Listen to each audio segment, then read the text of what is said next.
तर मुंबई विमानतळावर परदेशी चलन जप्त करण्यात आले। हैदराबादहून येणाऱ्या प्रवाशाकडे 44 देशांचं हे चलन होतं। चलनामध्ये 1,39,000चे सौदी रियाल सापडले आहेत, तर 56,000चे दिराम आणि 14,000चं ऑस्ट्रेलियन डॉलरचाही यामध्ये समावेश आहे। गुप्तचर यंत्रणेची ही मोठी कारवाई आहे। गुप्तचर यंत्रणांनी मुंबई विमानतळावर ही मोठी कारवाई केली आहे। एका प्रवाशाकडून परदेशी चलन जप्त करण्यात आले। अतिशय मोठ्या प्रमाणावर हे परदेशी चलन जप्त करण्यात आले। हैदराबादहून हा प्रवासी मुंबईकडे येत होता आणि या प्रवाशाकडे 44 देशांचं चलन सापडलंय। या चलनामध्ये 1,39,000चे सौदी रियाल, 56,000चे दिराम आणि 14,000 ऑस्ट्रेलियन डॉलरचा समावेश आहे।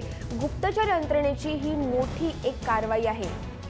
आपण अधिक माहिती घेऊया आपले प्रतिनिधी विशाल सिंग यांच्याकडून। विशाल, काय अधिक माहिती आहे? एका प्रवाशाकडून अतिशय मोठ्या प्रमाणात परदेशी चलन जप्त करण्यात आलंय। मानसी, जी माहिती मिळते जी AIU आहे, जी कस्टम्स डिपार्टमेंट आहे, त्याला तर माहिती मिळाली होती की एक व्यक्ती परदेशी चलन घेऊन येत आहे।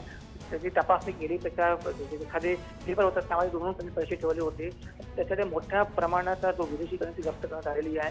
ह्याला संशय असा आहे की काळा पैसा जो वाईट करण्याचा प्रयत्न चालू आहे, त्यामध्ये विदेशी पैसे घेऊन येऊन त्यांनी आपले भारतीय पैसे घेणार अशी माहिती मिळाली होती। पण सध्या तपास चालू आहे, अजून नेमका समजलं नाही की त्यांनी पैसे कशासाठी आणले होते। सध्या तो ताब्यात आहे आणि AIU विभाग जो आहे त्याचा तपास करत आहे। धन्यवाद विशाल, दिलेल्या सविस्तर माहितीसाठी। तर मोठी कारवाई गुप्तचर यंत्रणेने केली आहे। एका प्रवाशाजवळ मोठ्या प्रमाणात परदेशी चलन सापडलंय।